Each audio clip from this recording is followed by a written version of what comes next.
Bom dia a todos e todas. Sejam muito bem-vindos ao CBIL. Antes de iniciarmos a nossa programação, lembramos a todos da gentileza de manter os seus aparelhos celulares no modo silencioso. Esta conferência é uma realização da Rede Pro UC e da Associação Caatinga, com patrocínio Diamante da Klabin, patrocínio Prata da Caimã Pantanal, Fundação Grupo Boticário e On Safari, patrocínio Bronze da Três Corações e da Itaipu Binacional. Para o adequado funcionamento deste painel, informamos ao público que poderão encaminhar suas perguntas aos palestrantes. As perguntas deverão ser formuladas exclusivamente por escrito, utilizando as folhas disponibilizadas no kit do participante e entregues aos auxiliares de sala. As questões serão recebidas pelos moderadores e apresentadas aos palestrantes em momento oportuno, observados os critérios de pertinência temática e disponibilidade de tempo. Contamos com a colaboração de todos. Dando início à programação dessa manhã, teremos o painel Unidades de Conservação na Nossa História Recente, Avanços e Retrocessos, em um diálogo especial com ex-ministros do Meio Ambiente. Para conduzir os trabalhos e coordenar este debate, convidamos ao palco o senhor Rodrigo Agostinho. Recebam nosso moderador com uma calorosa salva de palmas. Bom dia, gente. Bom dia a todos e todas, é um prazer. Vamos logo chamar o nosso painelista, Dr. José Carlos Carvalho. Dr. José Carlos, por favor.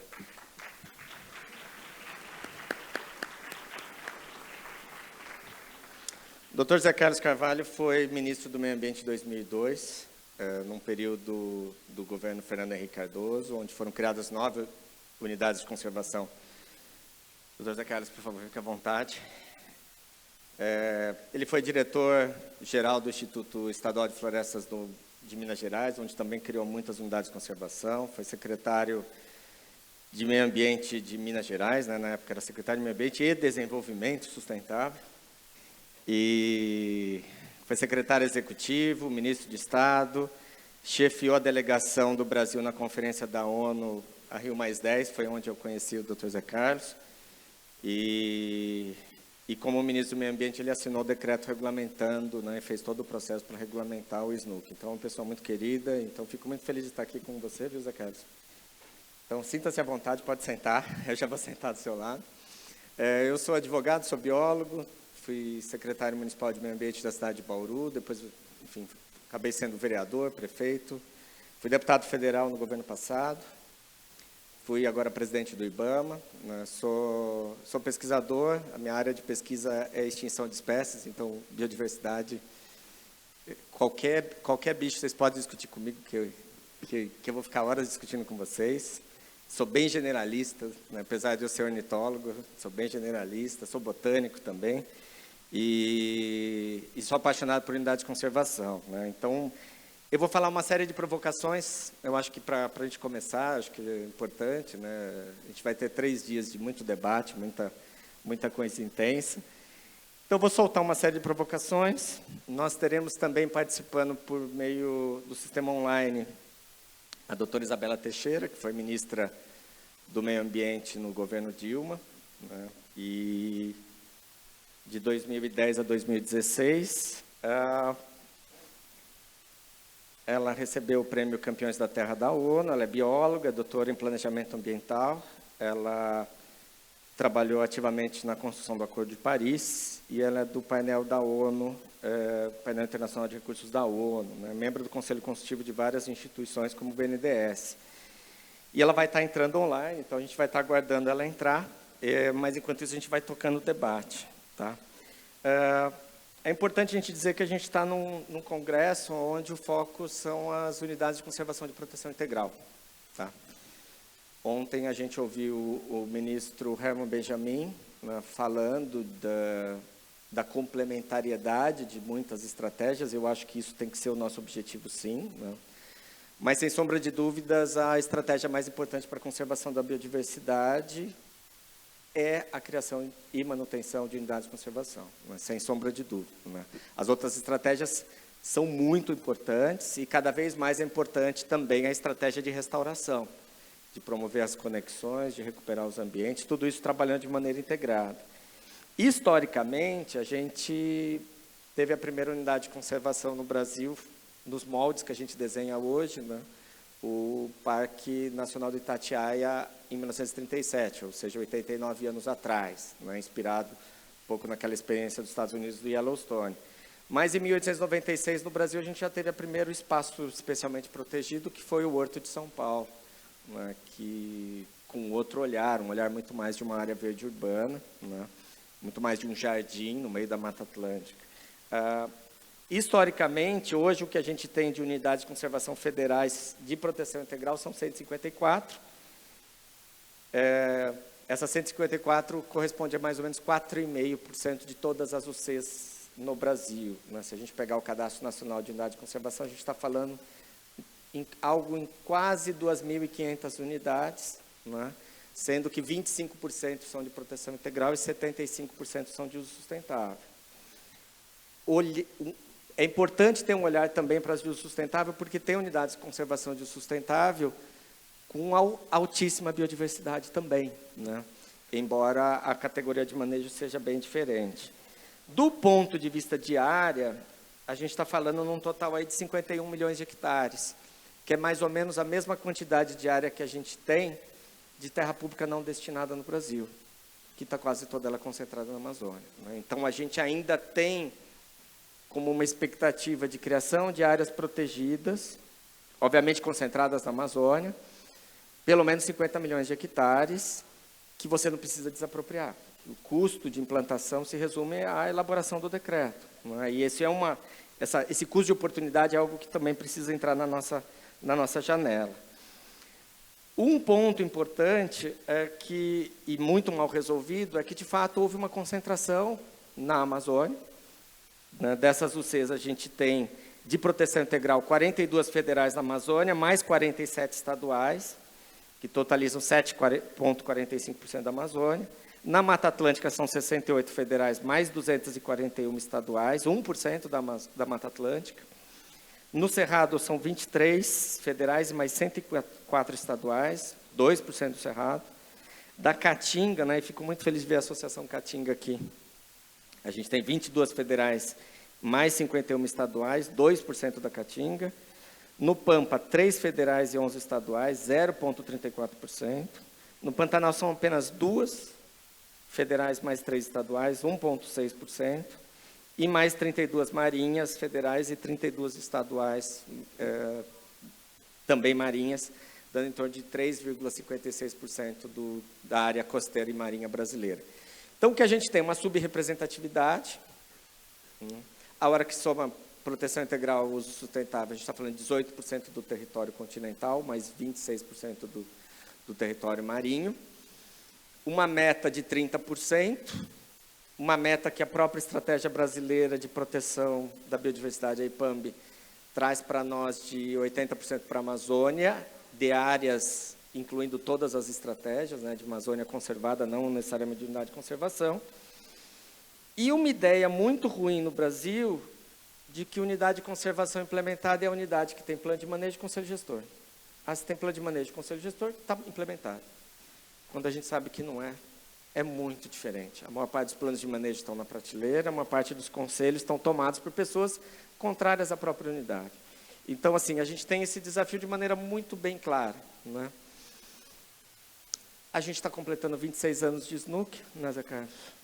26 anos, da Lei 9985 de 2000, com um conjunto enorme de ameaças, né? As ameaças menores que a gente tem é quando alguém quer recategorizar uma unidade, por incrível que pareça. Tem um projeto que eu acho que é um dos mais perigosos, que precisa ser monitorado, que é o que transfere a criação de unidades de conservação para o legislativo.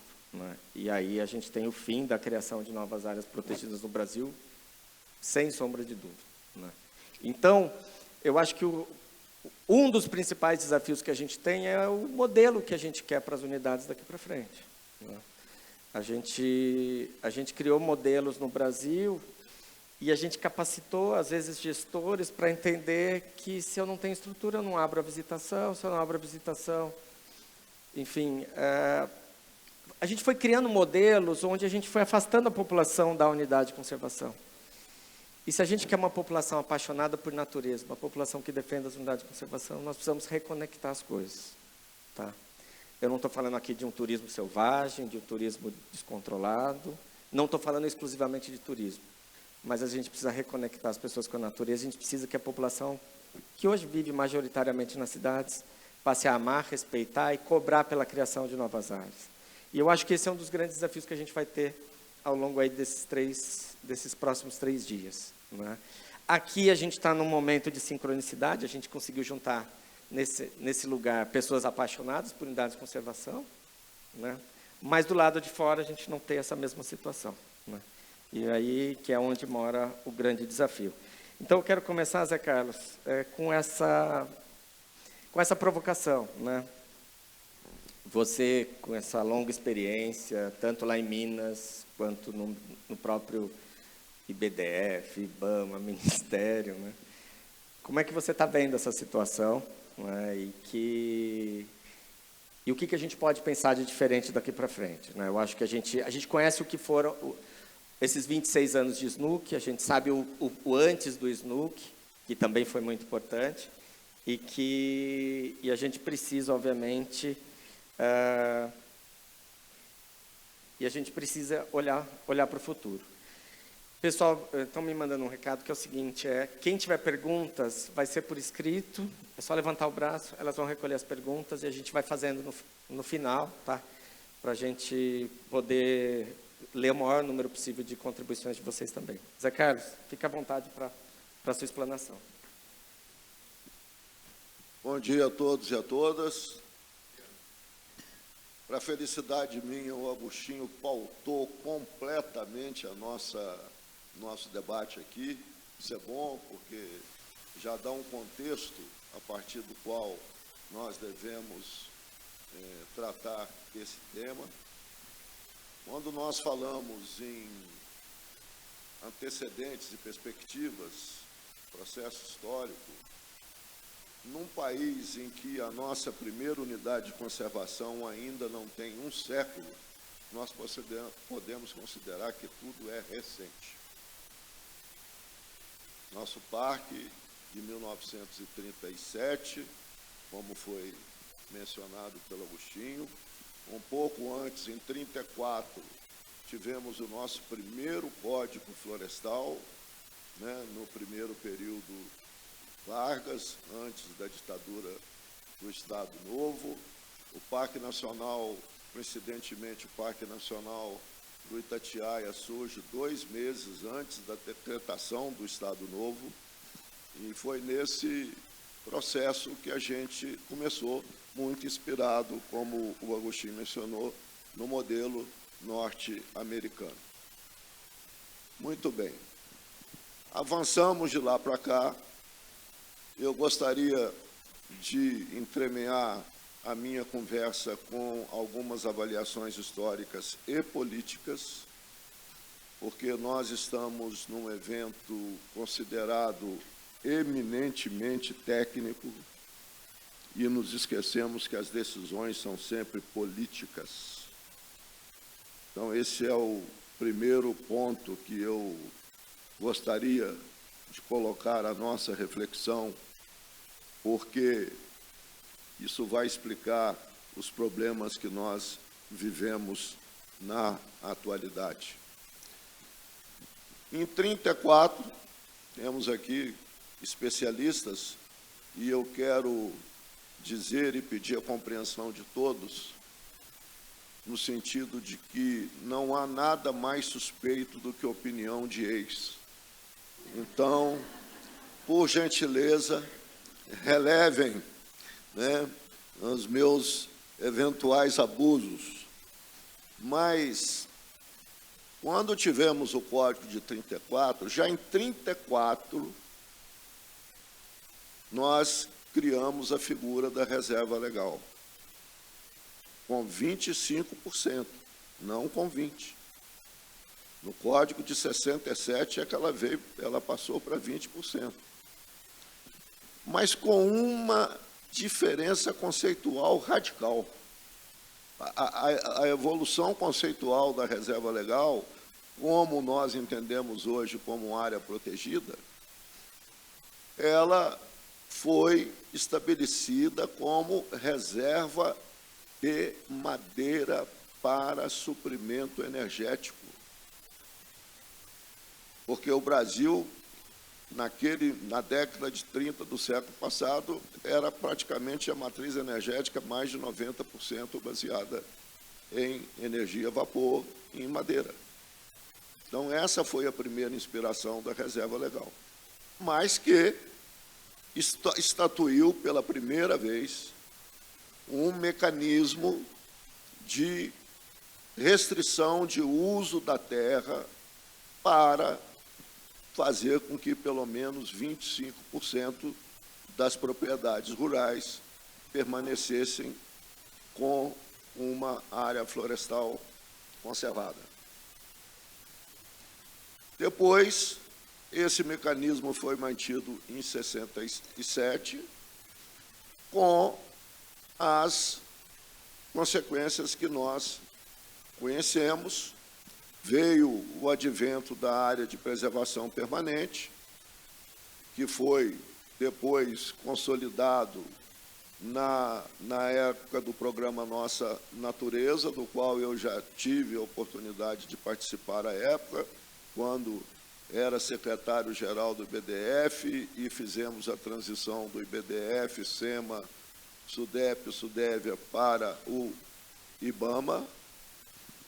E também, em razão das circunstâncias da história, eu tive a oportunidade de participar, no âmbito do programa Nossa Natureza, de criar uma categoria específica, naquele momento, no auge da comoção do assassinato de Chico Mendes, que foi o conceito das reservas extrativistas, que foram criadas naquele período, e também, logo em seguida, naquele período, graças a uma proposta que, à época, me foi levada por Sônia Widman e Célio Murilo de Carvalho Vale, quando criamos o conceito das RPPN. Então, tive a oportunidade de viver esses momentos. Mas eu acho que aqui nós temos que colocar foco no que é o propósito desse seminário, desse congresso. Nós vivemos, depois de um período de avanços que, surpreendentemente, começaram antes da Constituição de 88, e aí é inevitável não dizer que o Brasil já teve uma aristocracia rural mais moderna e mais esclarecida, uma aristocracia rural que, em 34, quando a política brasileira era inteiramente dominada pelas oligarquias e pela aristocracia rural, nós conseguimos aprovar uma reserva, ter um código florestal com uma reserva. 34. Mantido em 67, quando ainda a aristocracia rural, já na ditadura militar, mas também tinha. Então, é preciso dizer isso, porque se nós tivemos, no passado, uma aristocracia rural, uma oligarquia rural, e não quero aqui botar foco apenas no rural, né? Porque nós temos outras perspectivas para analisar tudo o que foi introduzido nas observações do Agostinho. Nós hoje, surpreendentemente, vivemos uma situação oposta. Porque o nosso dilema hoje está situado no Congresso Nacional. E a sociedade civil, o terceiro setor, a sociedade civil no Brasil, ela se organizou contramajoritariamente ao Poder Executivo. Nós nunca nos organizamos para influir nas decisões do Congresso Nacional. A nossa tradição é de achar que as ONGs reúnem com o presidente do IBAMA e com o ministro do Meio Ambiente no Poder Executivo, que vão sair de lá com tudo resolvido. E a realidade está nos demonstrando exatamente o oposto. Então, temos um Congresso que eu não chamaria de conservador, acho que é um luxo, com as exceções que precisam de ser feitas, porque toda generalização é injusta, mas é injusto chamar essas pessoas retrógradas, atrasadas, de conservadoras.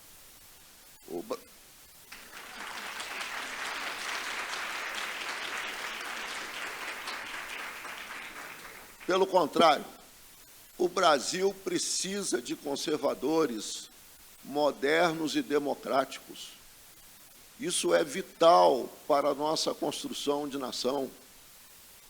Como precisamos de outros segmentos, à esquerda, ao centro, organizados, com base na contemporaneidade. Nós precisamos de lideranças contemporâneas. E por conta disso que eu estou falando, em atenção aos pontos levantados pelo Agostinho, nós estamos vivendo o maior retrocesso da nossa história em relação não apenas às unidades de conservação, projeto de lei que quer tirar do Poder Executivo a competência de criar unidades de conservação, é o parlamentarismo explícito, então, que é outro detalhe político que a sociedade não está percebendo e não discute, porque nós estamos vivendo num sistema praticamente parlamentarista. E, com isso, também temos projetos de leis que já reduziram unidade de conservação, que estão recategorizando unidades de conservação, e assim por diante. Então, o momento é um momento realmente muito, muito difícil e que exige mobilização e engajamento da sociedade.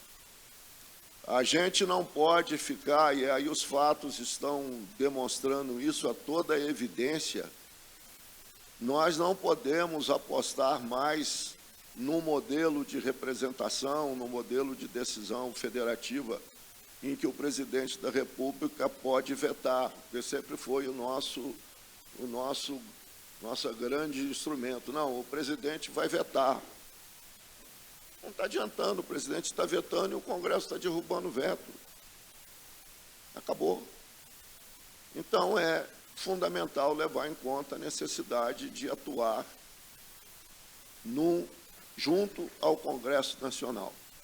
Eu mencionei aqui, e conversava nos bastidores, como que as decisões, os fundamentos técnicos das decisões na administração pública no Brasil têm perdido peso.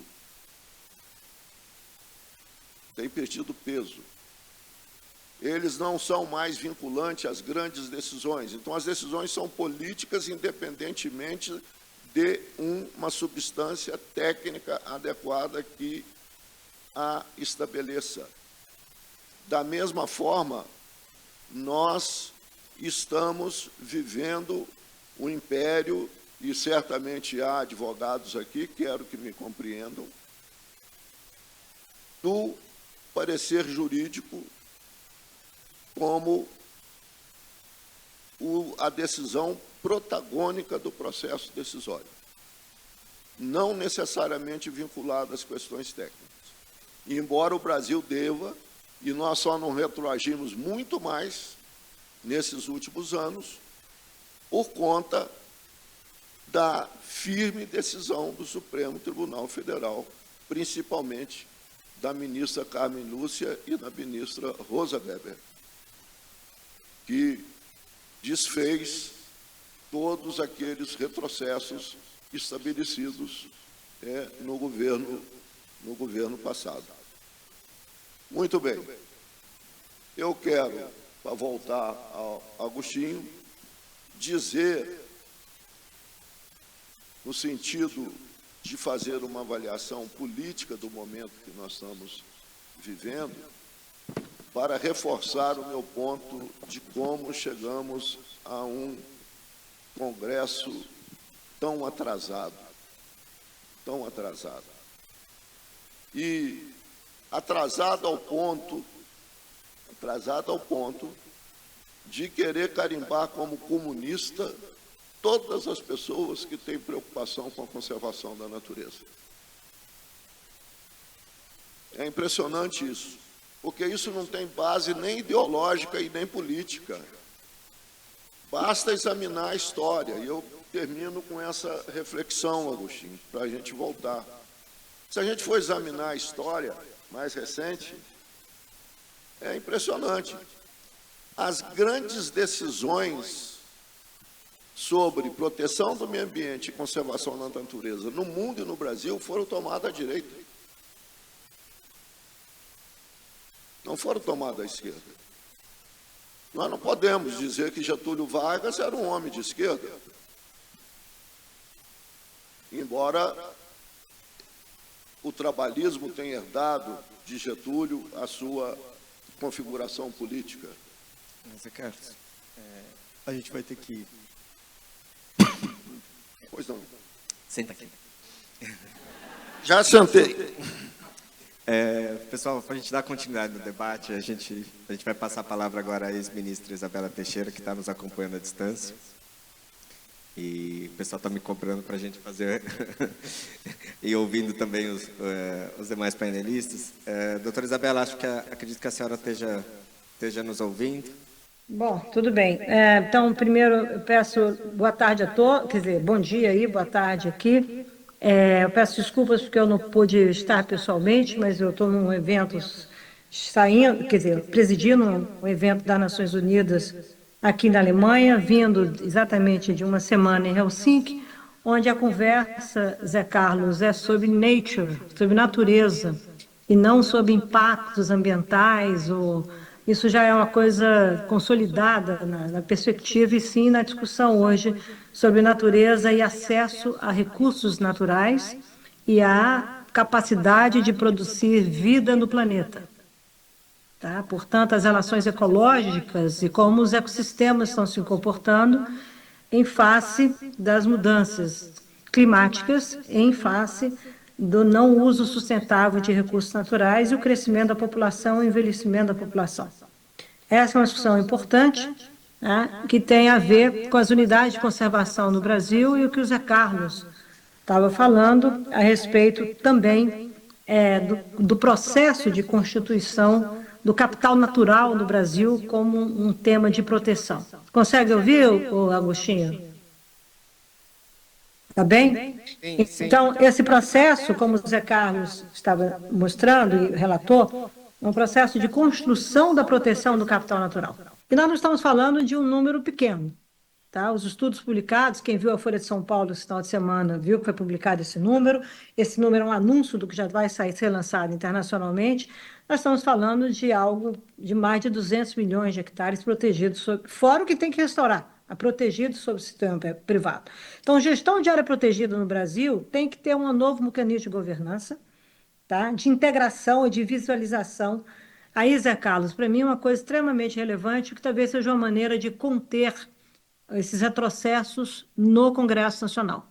É preciso deixar o achismo de lado e trabalhar de uma maneira mais pragmática sobre a importância do capital natural e a importância da proteção da natureza para o Brasil ser um país menos vulnerável no futuro. E aí é o segundo aspecto da minha conversa aqui, muito brevemente, é a convergência das agendas da Convenção de Diversidade Biológica, de desertificação e de mudança climática. A convergência dessas três agendas leva a uma discussão estratégica sobre natureza e sobre países que detêm ativos. Tá? E esses ativos são traduzidos tanto em recursos naturais como vocês conhecem a questão de clima, a discussão de carbono, e como a discussão da valoração do capital natural. O capital natural em si, tá? Indo para uma dinâmica de valoração e de, obviamente, visões de interesses internacionais sobre a capacidade dos países manterem a habilidade de produzir vida no planeta e, mais do que isso, promover resiliência e segurança econômica para o seu desenvolvimento. Mais evidente para vocês, talvez seja a discussão sobre água, sobre segurança hídrica, tá? E o que nós temos dos rios voadores, o impacto, hoje tem uma matéria na Folha de São Paulo mostrando a dependência, aliás, um valor, como a agricultura brasileira, o agronegócio brasileiro não está preparado para lidar com os riscos climáticos. Isso tudo tem a ver com a capacidade de produzir e proteger. Tá? E é exatamente isso que eu entendi. Zé, perdão, eu peguei a sua fala para o final, só que eu entendi do processo de desconstrução que existe hoje no Congresso Nacional, mas não é o Congresso enquanto o Congresso, são pessoas que ocupam o Congresso pela essa falta de capacidade de diálogo, mas mais do que isso, tem um fenômeno novo na sala politicamente, que é a rejeição.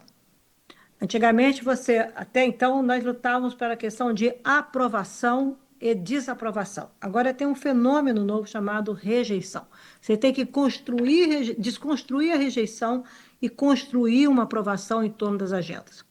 Tá? E isso está colocando, particularmente, os ambientalistas mais isolados pela questão da rejeição, na interlocução política. Então, não é só o retrocesso que está colocado ou como o Zé Carlos colocou, destacou uma perspectiva de pessoas incapazes, que estão no Congresso, incapazes para o diálogo e, portanto, não são conservadores. Mas há uma rejeição na sala e uma percepção de que a agenda não avança. Essa complexidade de que a agenda não avança também dá sinais importantes em torno do que era a proteção das unidades de conservação existentes. Tá? E aí tem toda a política, as estratégias de desafetação de interesses, vários projetos de lei circulando no Congresso, mas também isso que o Zé Carlos ressaltou, que é, de fato, a tentativa cada vez mais significativa e robusta do ponto de vista político de tirar a competência do Executivo para criar novas unidades de conservação. Isso não tem só a ver com os conflitos estabelecidos, mas tem a ver com os interesses em torno de terras declaradas de unidade de conservação, tá? E disputas com outros interesses de conservação, como o problema relacionado às terras indígenas e o recente debate no Supremo Tribunal Federal. É preciso ter uma linha política de preservar o que está criado, tá? E evitar novos conflitos em torno disso. A experiência no passado, particularmente na Mata Atlântica, ou quem se lembra da discussão na Ilha do Bananal, etc., é uma discussão que a área ambiental é colocada a reboque dos interesses socioambientais do país. E é exatamente o oposto à decisão do Supremo e à decisão da Constituição brasileira. Então, é preciso saber defender os ativos que nós temos criados, são ativos públicos, ter uma capacidade de ter um diálogo político de alto nível, mas, mais do que isso, ter formadores de opinião fora da constituição ambiental.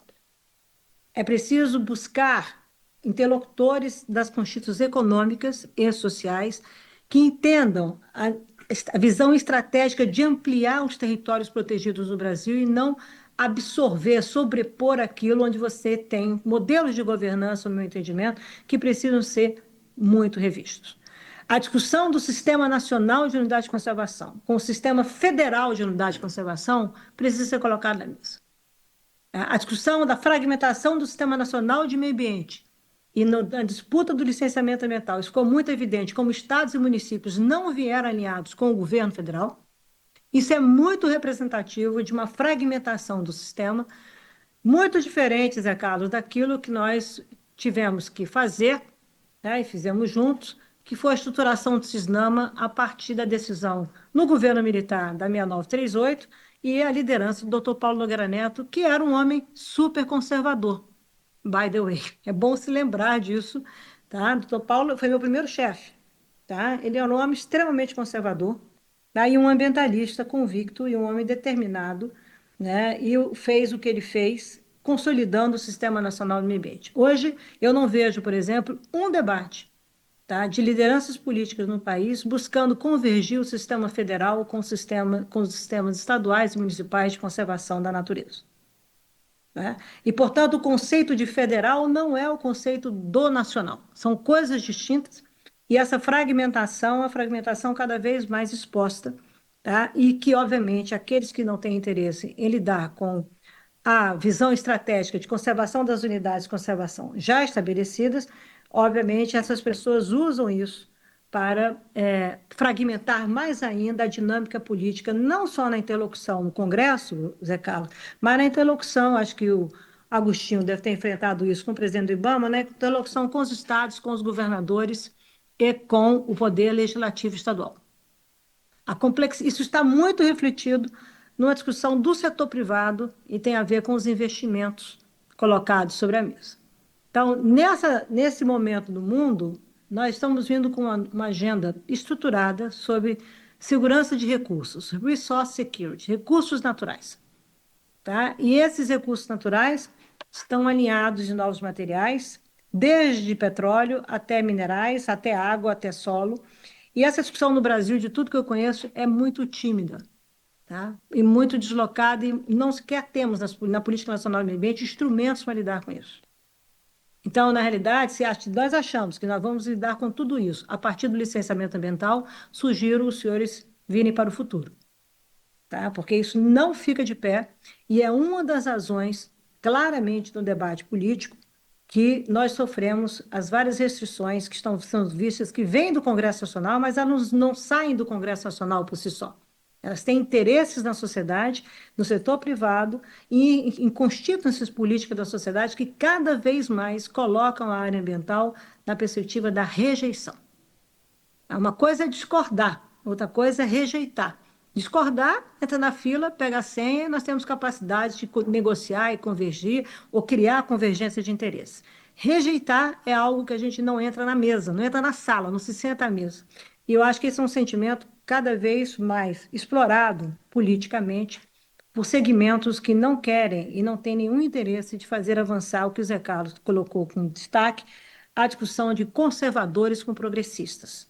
Então, eu acho que há uma simplificação política hoje sobre onde nós estamos e, essencialmente, no meu entendimento, deve-se ter um movimento mais estruturado, tá, pró-unidade de conservação no país, onde as unidades existentes devem ser consolidadas como um ativo, não de disputa política, mas um ativo de interesses políticos do país. Não há economia que possa crescer sem essa natureza provendo toda a segurança que ela precisa prover. E nós estamos indo exatamente na contramão. E não é pela tragédia, isso é, seguindo para o meu encerramento, não é pela tragédia que se constrói nada ou pela ameaça. Tá? Recomendo mudarmos um pouco a ideia de como é que nós queremos dialogar com aqueles que a gente pode e deve buscar a convergência de interesses e não com aqueles que Zé Carlos destacou, que é o privilégio da ignorância em algumas vozes políticas no Brasil. Isso não tem como conversar. Mas, tá, no setor privado e nos investidores, tá, e nos formadores de opinião, nós deveríamos ter uma estratégia mais ambiciosa de consolidação pró-unidade de conservação e entender também como, Zé Carlos, que a gente faz isso traduzindo no diálogo político com estados e municípios. Não é possível que se perca a visão ou a fragilização da federação política, a fragilização política da federação no Brasil, como consequência do antigo governo, impacta hoje ou influencia hoje diretamente a fragilização e a fragmentação do sistema e dos sistemas nacionais, desde recursos hídricos até unidade de conservação. Então, entendo que uma discussão mais estratégica entre áreas protegidas, públicas e privadas, uma discussão mais estratégica sobre sistemas nacionais, sobre entender isso como interesse nacional e, mais do que isso, dando robustez a uma visão de complementariedade de interesses entre os entes da federação, isso pode, de fato, trazer um novo espaço político para a área ambiental nesse momento de transição de mundo e transição de Brasil. Essa é uma discussão que está colocada cada vez mais internacionalmente e acho que não se pode deixar de lado as incoerências que nós estamos expostos. Tá? Então, é absolutamente necessário que a gente entenda como que a conservação da natureza vai ser um ativo de afirmação de um Brasil menos vulnerável no futuro e de um país que trabalha security, segurança, não pelo lado da defesa, pelo lado hard power, mas pelo lado de soft power. Essa porosidade das fronteiras brasileiras, essa porosidade dos sistemas de unidade de conservação, das invasões, das terras protegidas, isso precisa ser colocado no outro patamar pela sociedade, no movimento pró-unidade de conservação, e não uma substituição de unidade de conservação por outros interesses. Por fim, sugeriria também ter um movimento mais estratégico sobre as terras devolutas da União, tá? E afirmar por onde irmos, mesmo que seja declarando mecanismos temporários de preservação, tá? Para não ficar isso completamente aberto nos interesses hoje do crime organizado. Não é possível que, depois de 40 anos atrás, a gente ainda queira correr atrás de desmatamento como ativo político da Constituição Ambiental. Isso é incabível do ponto de vista da maturidade e da responsabilidade que todos nós temos com a questão ambiental e com o desenvolvimento do país. Mas continuamos atrás disso exatamente porque não somos capazes de conter os retrocessos associados a decisões políticas que reverteram, por exemplo, taxas de desmatamento, as menores taxas da história. Então, é importante combater o crime, isso é essencial, mas é importante ter uma gestão ambiental, uma gestão da natureza inovadora, contemporânea, dialogando com as demandas atuais do século e não mais de maneira reativa. E, obviamente, tirando uma boa fotografia do problema. Eu acho que, do jeito que está, a gente tende a perder, ou pelo menos se expor significativamente em todas as disputas, como o Zé Carlos falou. Não é mais uma interlocução do presidente, que vai lá e veta, não é mais uma interlocução só no juiz, que vai ali dar uma liminar. A interlocução passa, de fato, por um Congresso com a sociedade brasileira, demandando para o Congresso o que a gente quer que aconteça, e não uma luta de 4 ou 5 heróis que querem resistir, tá, no Congresso, que a gente simplifica dizendo que são todos contra nós. Não são. Quando eles votam os interesses brasileiros, eles votam. Está aí combustíveis sustentáveis e outras coisas. Então, acho que tem que ter uma mudança do mindset político da área ambiental urgente e mudar a cara das pessoas também. É preciso que essa gente nova entre na política e comece a disputar de novo como é que é a natureza como um ator político para o desenvolvimento do país. Obrigada. Obrigado, doutora Isabela.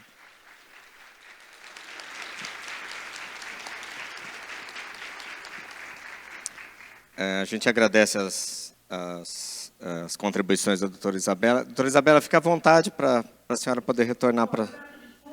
Tá?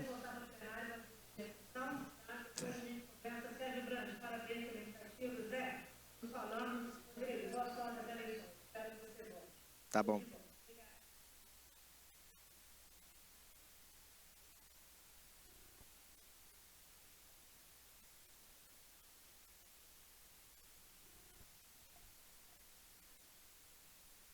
Trabalhei nesses últimos comando e controle como principal.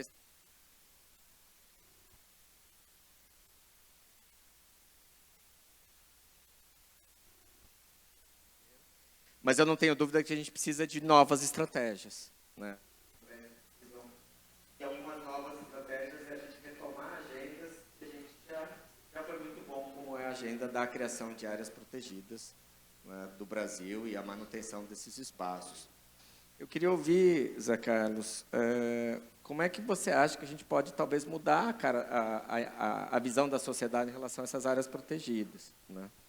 A gente viu ano passado que nós tivemos um recorde de visitações em unidades de conservação, foram 28 milhões de visitantes, mas concentradíssimo em poucas unidades, né? Então, é Parque Nacional do Iguaçu, Parque Nacional da Serra da Tijuca, Itatiaia, Chapada dos Veadeiros, mas a gente tem uma complexidade muito maior. Nós estamos falando de 2.500 unidades de conservação no Brasil, né? Então, uma ultra concentração de visitantes em poucas unidades, um Brasil urbano que valoriza a questão ambiental, mas um Brasil rural que vê a questão ambiental como ameaça, um setor de desenvolvimento econômico que não faz a conexão, né, que coloca sustentável no nome, mas na hora do licenciamento se coloca em contraponto. Como é que a gente pode mudar essa imagem, né, e, de fato, transformar as unidades de conservação em um projeto de desenvolvimento também econômico? O que você pensa disso?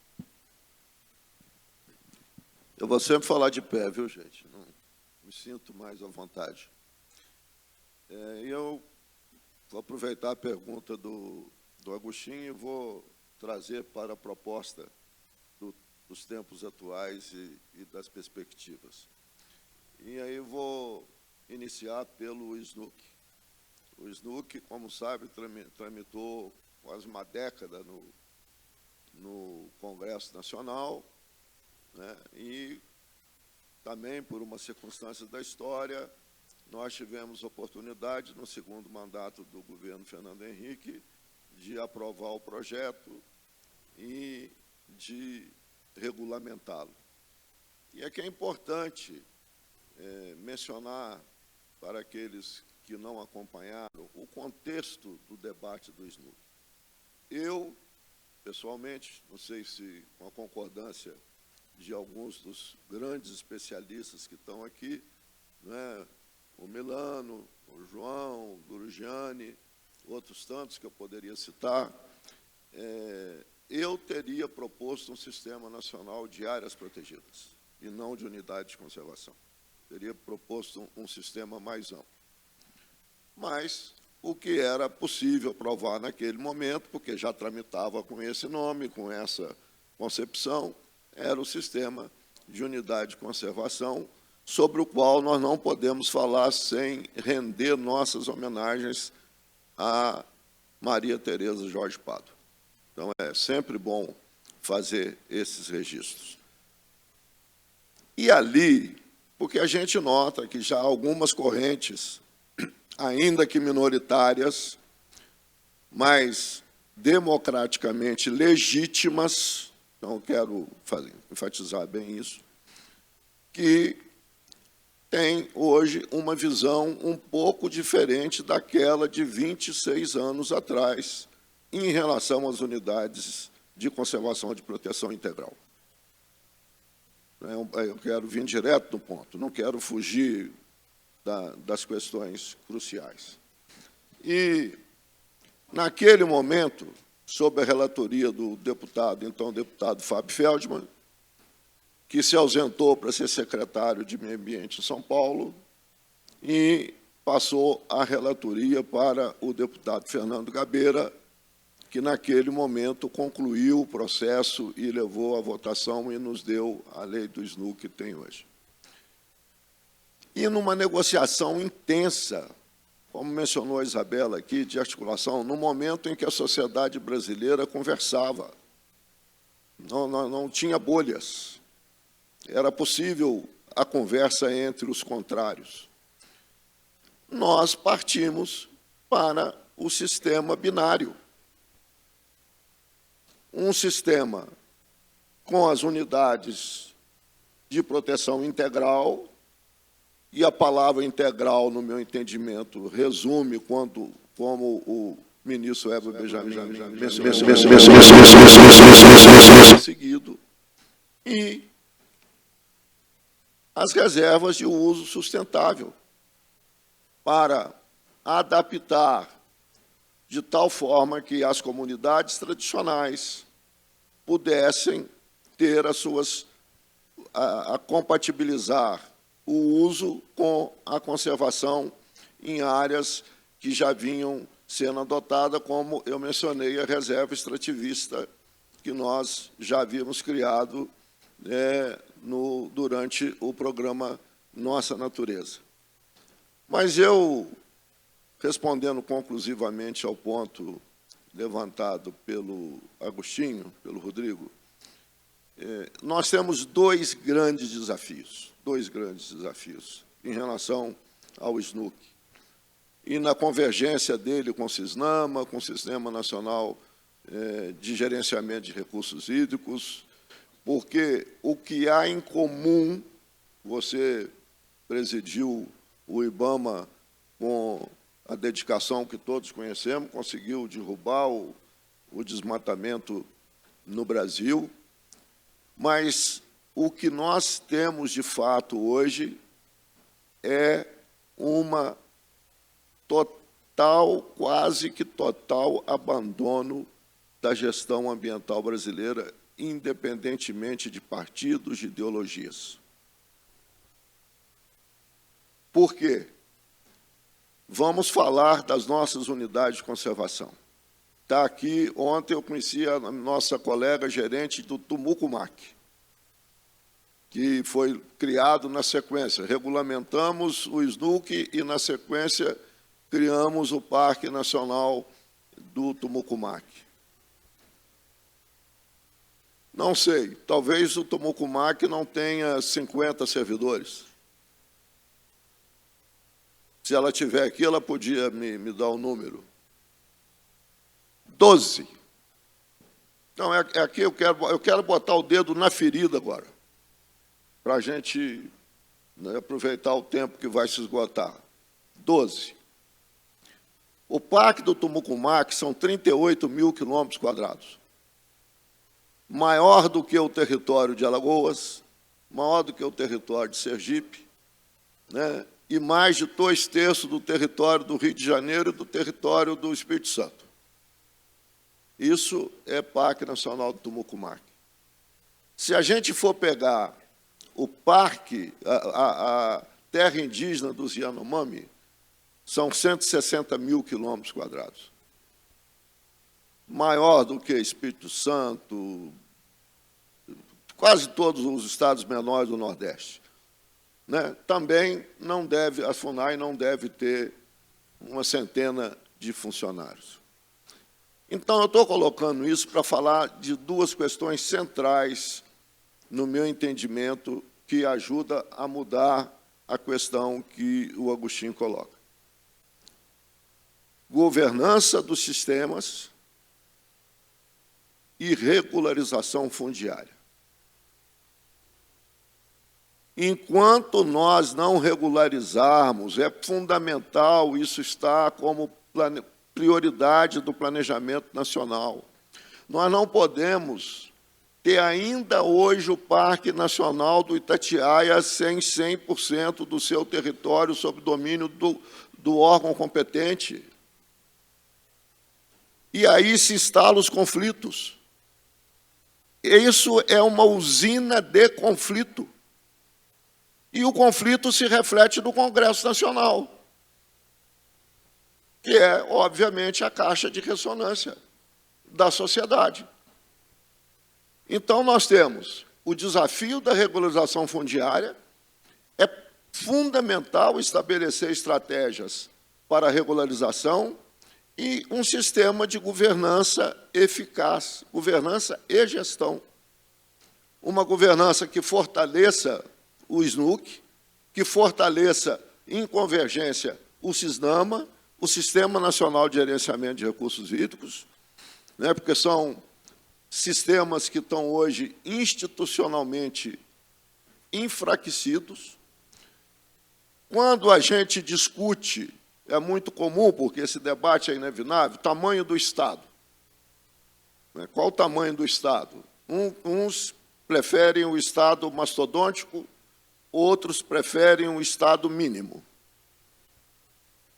Eu diria que, na nossa área, me referindo especialmente ao SNUC, pegando os 12 funcionários, esses são 12 Don Quixotes que precisam de ser declarados heróis nacionais, lá no Tumucumac, ajudando a tomar conta daquela área vasta, no SNUC especialmente. O que nós temos não é nem Estado mínimo. O que nós temos é Estado raquítico. É inadmissível imaginar que nós vamos poder fazer um trabalho dessa natureza sem ter um quadro de recursos humanos adequado, com alta tecnologia. Hoje, quando fala de gestão, não fala mais de quantidade de pessoas, mas de qualidade de pessoas, mais uso de tecnologias da informação, como vocês fizeram no controle do desmatamento, que agora estão querendo proibir de usar as imagens de satélite para fazer o trabalho que foi possível de ser feito. E também a necessidade de ampliar as áreas protegidas da unidade de conservação. O Agostinho mencionou aqui a subrepresentação das unidades de conservação na imensa maioria dos biomas, né? Os mais importantes, com exceção da Amazônia, que ainda assim, em termos de proteção integral, pode ser considerado subrepresentado. Então, nós temos desafios enormes e que precisam, e aí eu vou responder conclusivamente a questão do Agostinho, do que fazer para que o apelo que a questão do meio ambiente tem na opinião pública, porque essa é uma questão. Aliás, é uma questão mais para você do que para mim, porque quem tem experiência parlamentar aqui é você. Você podia depois falar um pouquinho sobre isso. Eu vou inverter, vou deixar esse ponto para você falar, né? Porque como que uma questão que tem tanto apelo na opinião como o meio ambiente, está medida em várias pesquisas, ela não se reflete na representação política e na representação popular. Está aí uma grande questão, uma questão sociológica, filosófica, né? Porque há um grande apelo. Todo mundo é a favor de conservar a natureza. Agora, o que, no meu entendimento, está em disputa no Congresso, o que está em disputa no Congresso, nesse que está aí, é uma coisa que não está sendo claramente percebida. O que está em disputa no Congresso é a propriedade e a posse da terra no Brasil. Isso é que está em disputa. Terras públicas, unidade de conservação, terras indígenas, e assim sucessivamente. Por quê? Porque nós estamos vivendo, aqueles que têm, da minha geração, que viveram o processo constituinte, e é mais uma questão para você, parlamentar, para mim, nós estamos vivendo um período de revanche em relação à Assembleia Nacional Constituinte. Está acontecendo na realidade brasileira atual, é exatamente isso. A Assembleia Nacional Constituinte, que nos legou uma Constituição relativamente social-democrata, os perdedores de 88 conseguiram, quase 40 anos depois, se organizarem para desfazer as conquistas da Assembleia Nacional Constituinte, inclusive na nossa área. Por isso é que nós estamos enfrentando. E tivemos, felizmente, abortado pelo Supremo Tribunal Federal, uma revanche também em relação à ditadura militar. Porque os derrotados de Geisel,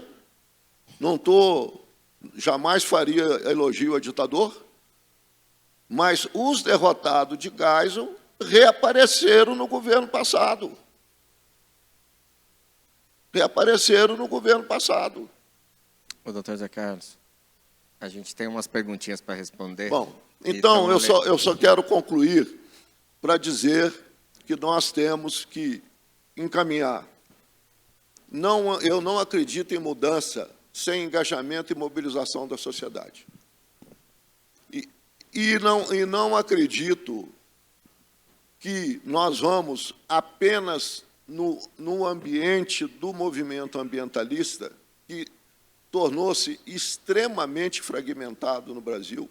Qual que é o projeto nacional do movimento ambientalista brasileiro? Se é que existe um. Cada ONG no seu quintal, algumas disputando protagonismo, me permitam, porque aqui é o local que eu gostaria de falar isso com a maior sinceridade, e não são capazes de se organizar em torno de um projeto nacional, partir para cima do Congresso, né? Então, é essa a minha reflexão final, porque precisamos de mudar mentalidade, a visitação é um passo, precisamos de mudar mentalidade porque sem mudança de mentalidade, engajamento e mobilização é apenas uma coisa sem muito alcance. Nós precisamos de mudar modelo mental, mudar pensamento, ordenar o pensamento leva à ação, gente. Pensamento leva à ação. Pensamento positivo, ação positiva. Pensamento negativo, ação negativa. Infelizmente, temos hoje, em relação ao nosso tema no Congresso Nacional, o domínio do pensamento negativo.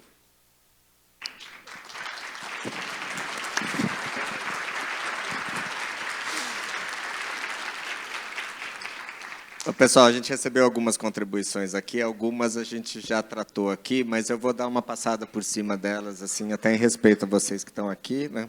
Mas nós, pela ordem, a gente teve o fato de sucessivos governos não terem se empenhado em indenizar os proprietários, criou um grande passivo na área ambiental, e isso é uma das grandes razões para a rejeição da agenda, né? Então, essa é uma das contribuições, a gente falou aqui da regularização fundiária.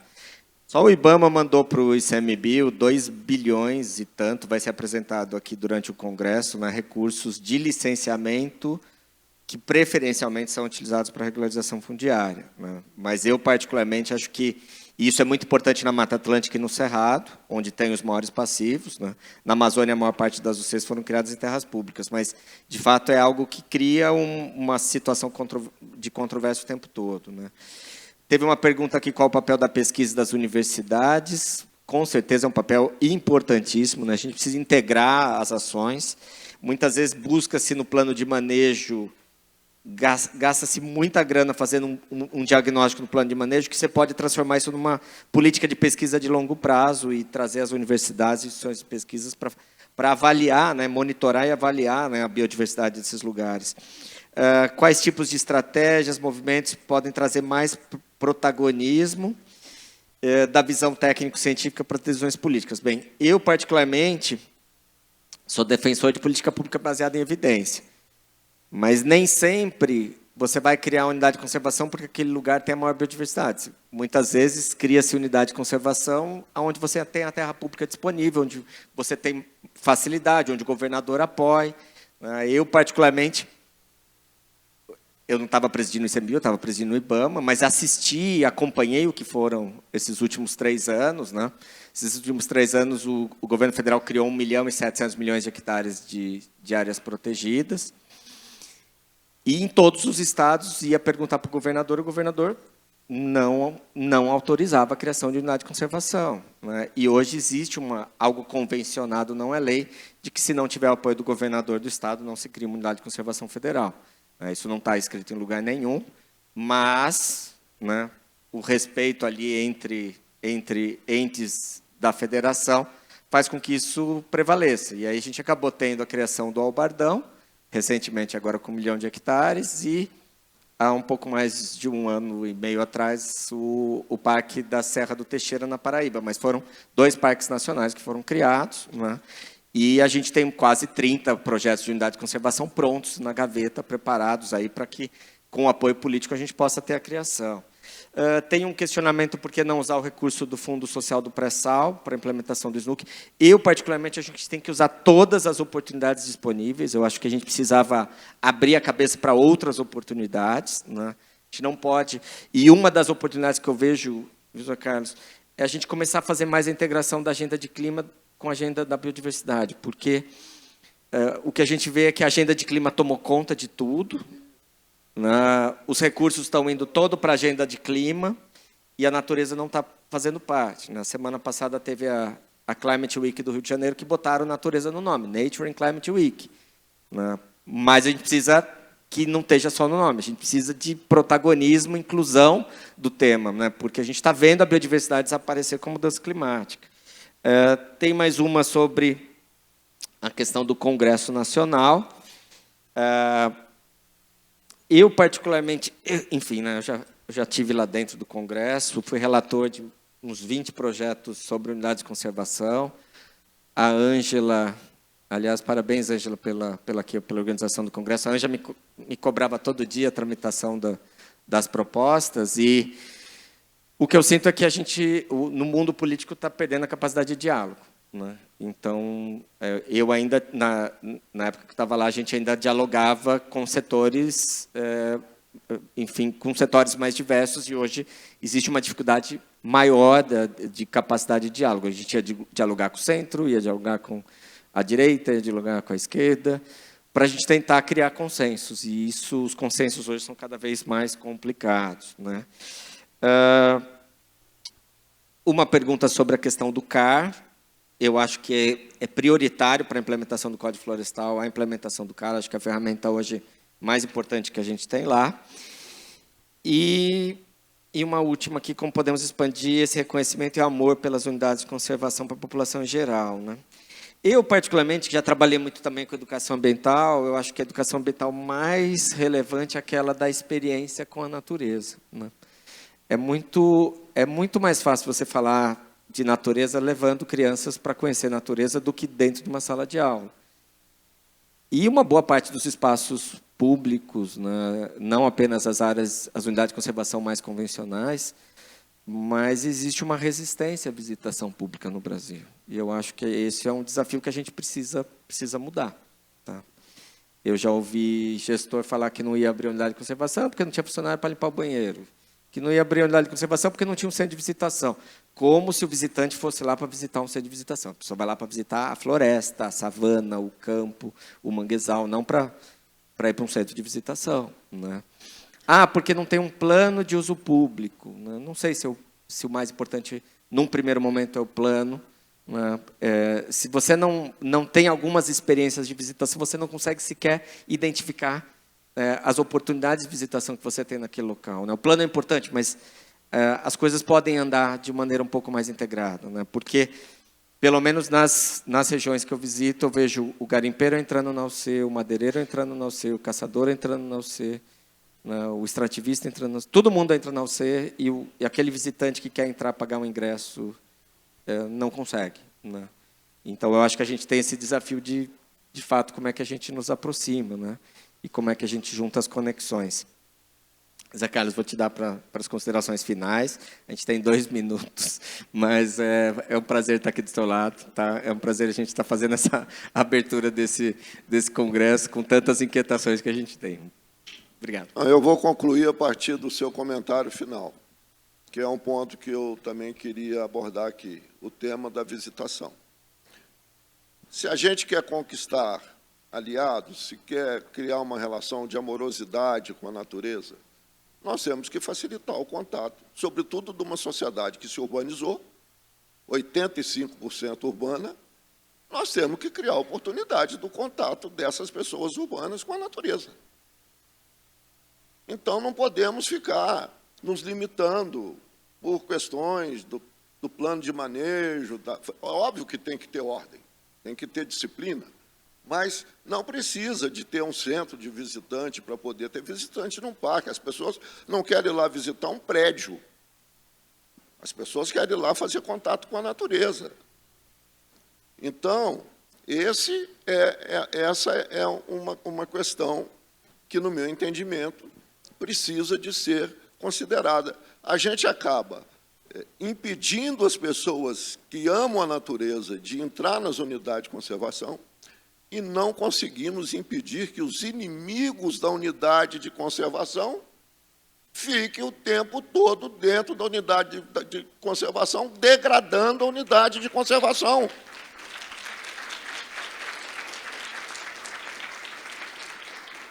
Então, isso é uma questão. E, por fim, a convergência das agendas.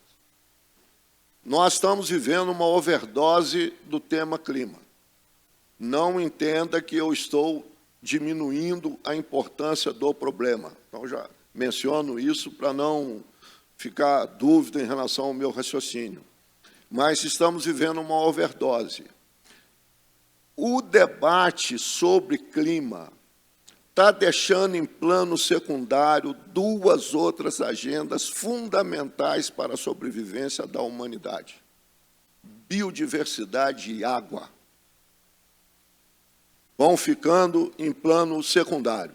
Então, é preciso fazer a convergência.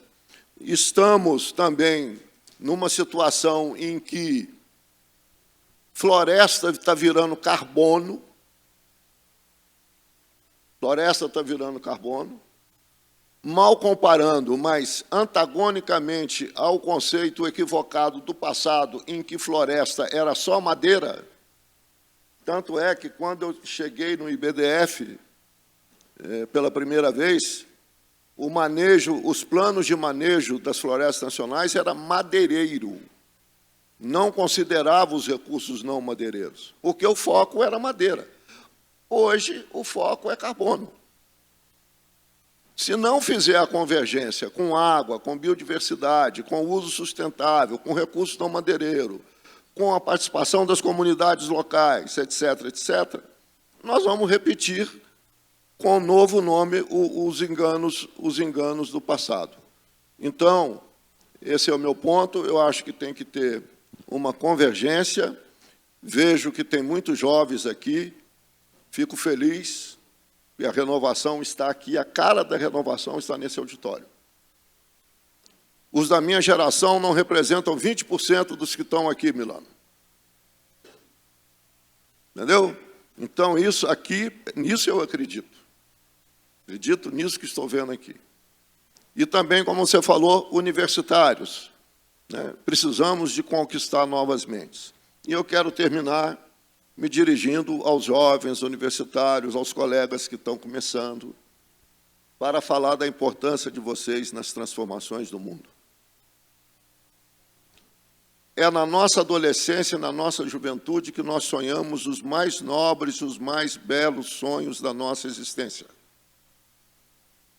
São sonhos de liberdade, sonhos de justiça, sonhos de crença no futuro.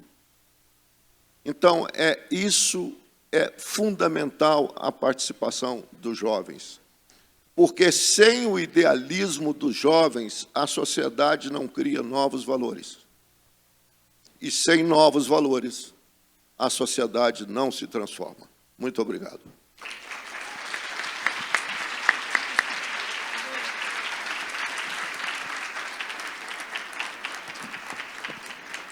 Pessoal, a gente vai caminhando para o encerramento. Tinha chegado mais uma pergunta sobre a questão que, de fato, o agro está fazendo toda uma série de campanhas com o Agropop e tal, e que a gente precisa fazer a mesma coisa para as áreas protegidas. Né? De fato, a gente precisa.